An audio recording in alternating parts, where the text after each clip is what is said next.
menyajikan tugas dari Bapak Dedi Suwarna Eskom Epcom, yaitu membacakan tentang apa itu SDLC.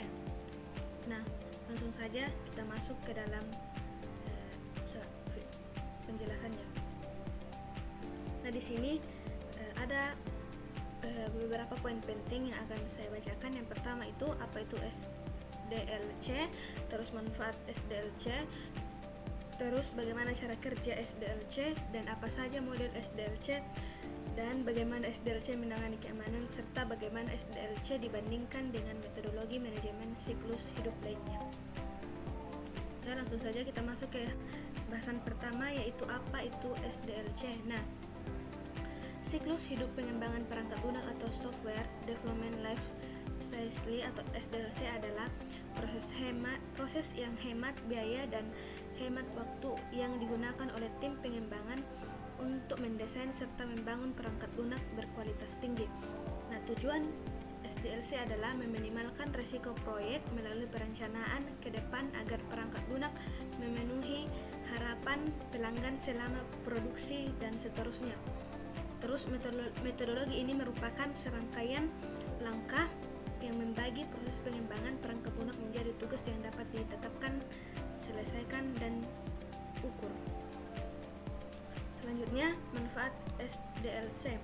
Nah, peningkatan feasibilitas proses pengembangan untuk semua pemangku kepentingan yang terlibat, estimasi perencanaan dan penjadwalan yang efisien, terus peningkatan manajemen risiko, estimasi biaya, dan terakhir itu pengiriman perangkat lunak yang sistematik dan kepuasan pelanggan yang lebih baik.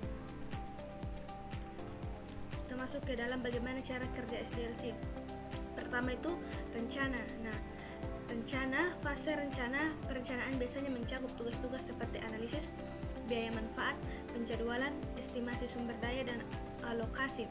Terus tim pengembangan mengumpulkan persyaratan dari beberapa pemangku kepentingan seperti pelanggan, ahli internal dan eksternal, serta manajer untuk membuat dokumen spesifikasi persyaratan perangkat lunak.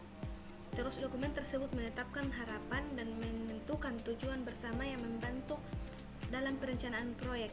Tim memperkirakan biaya, membuat jadwal, dan memiliki rencana terperinci untuk mencapai tujuan mereka. Terus bagaimana cara kerja SDLC? Nah, yang kedua itu desain. Nah, pada fase desain, teknisi perangkat lunak menganalisis persyaratan dan mengidentifikasi solusi terbaik untuk membuat perangkat lunak. Misalnya, teknisi mungkin mempertimbangkan untuk menginspirasi modul yang sudah ada sebelumnya, membuat pilihan teknologi, dan mengidentifikasi alat pengembangan.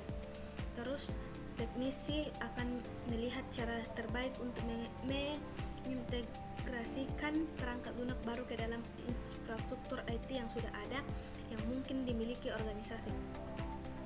Terus cara kerja SDLC yang ketiga itu penerapan. Pada fase penerapan, tim pengembangan mengodekan produk. Mereka menganalisis persyaratan untuk mengidentifikasi tujuan pengodean yang lebih kecil yang dapat mereka kerjakan sehari-hari untuk mencapai hasil akhir. Yang keempat itu pengujian. Nah, tim pengembangan menggabungkan pengujian otomatis dan manual untuk memeriksa perangkat lunak untuk bug. Analisis kualitas terdiri dari pengujian kesalahan perangkat lunak dan pemeriksaan jika analisis tersebut memenuhi persyaratan pelanggan atau tidak. Karena banyak tim yang menguji kode yang mereka tulis secara langsung, fase pengujian seringkali hanyalah secara fase pengembangan. Terus yang kelima yaitu development. Nah, saat tim yang pengembangan perangkat lunak, mereka mengodekan dan menguji pada salinan perangkat lunak yang berbeda dibandingkan yang diakses pengguna. Perangkat lunak yang digunakan pengguna disebut produksi, sementara salinan lain berada di lingkungan build atau lingkungan penguji. Terus memiliki lingkungan build dan produksi yang bersifat memastikan bahwa pelanggan dapat terus menggunakan perangkat lunak meskipun sedang diubah atau ditingkatkan. Fase deployment mencakup beberapa tugas untuk memindahkan salinan build yang terakhir ke lingkungan produksi seperti pengemasan, konfigurasi lingkungan, dan pemasangan. Terus yang keenam yaitu pemeliharaan. Nah, pada fase pemeliharaan di antara tugas lainnya, tim memperbaiki bug, menyelesaikan permasalahan pelanggan, dan mengelola perubahan perangkat lunak. Selain itu, Tim memantau semua sistem performa, keamanan, dan pengalaman pengguna untuk mengidentifikasi cara baru dalam peningkatan keberadaan perangkat lunak. Terus kita masuk ke dalam apa saja model SDLC. Nah, model siklus hidup pengembangan perangkat lunak SDLC secara konseptual menyajikan SDLC secara terorganisasi untuk membantu organisasi mengimplementasikannya. Model yang berbeda mengatur fase SDLC dalam urutan kronologis yang bervariasi untuk mengoptimalkan siklus pengembangan. Beberapa model SDLC diantaranya model waterfall, model iteratif, model spiral, model tangkas, dan model agile. Bagaimana cara SDLC menangani keamanan? Dalam pengembangan perangkat lunak tradisional, pengujian keamanan merupakan proses terpisah dari siklus hidup pengembangan perangkat lunak atau SDLC. Nah, tim keamanan menemukan kelemahan keamanan hanya setelah mereka membangun perangkat lunak. Hal ini menyebabkan tingginya jumlah bug yang tetap tersembunyi serta meningkatkan risiko keamanan.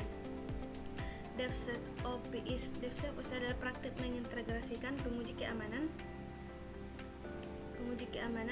pada setiap tahap proses pengembangan perangkat lunak, mencakup alat dan proses yang mendorong kolaborasi antara developer, spesialis keamanan, dan tim operasi untuk membangun perangkat lunak yang efisien dan aman. Selain itu, memastikan bahwa aktivitas jaminan keamanan seperti tinjauan kode, analisis arsitektur, dan uji penetrasi merupakan bagian integral dari upaya pengembangan. Bagaimana SDLC dibandingkan dengan metode manajemen siklus hidup lainnya? Pertama itu siklus hidup pengembangan sistem. Singkatan SDLC terkadang dapat mengacu pada siklus hidup pengembangan sistem, proses perencanaan dan pembuatan sistem IT. Sistem biasanya terdiri dari beberapa komponen perangkat keras dan perangkat lunak yang bekerja sama untuk melakukan fungsi dan kompleks. Bagaimana SDLC dibandingkan dengan metodologi manajemen siklus hidup lainnya? Yang kedua itu siklus hidup pengembangan perangkat lunak dibandingkan dengan siklus hidup pengembangan sistem. Siklus hidup pengembangan perangkat lunak hanya membahas pengembangan dan pengujian komponen perangkat lunak. Di sisi lain, pengembangan sistem dapat superset dan lebih luas yang melibatkan pengaturan dan pengelolaan perangkat lunak, perangkat keras, manusia, dan proses yang dapat membentuk sistem. Lalu sistem tersebut dapat mencakup tugas-tugas seperti pelatihan organisasi dan mengubah kebijakan manajemen yang tidak termasuk dalam payung pengembangan perangkat lunak. Bagaimana DLC dibandingkan dengan metode lainnya? Yang ketiga yaitu manajemen siklus hidup aplikasi. Manajemen siklus hidup aplikasi ALM adalah pembuatan dan pemeliharaan aplikasi perangkat lunak sehingga tidak lagi digunakan. ALM melibatkan beberapa proses alat dan orang yang bekerja sama untuk mengolah setiap aspek siklus hidup seperti ide, desain dan pengembangan, pengujian, produksi, dukungan, dan redundansi akhir.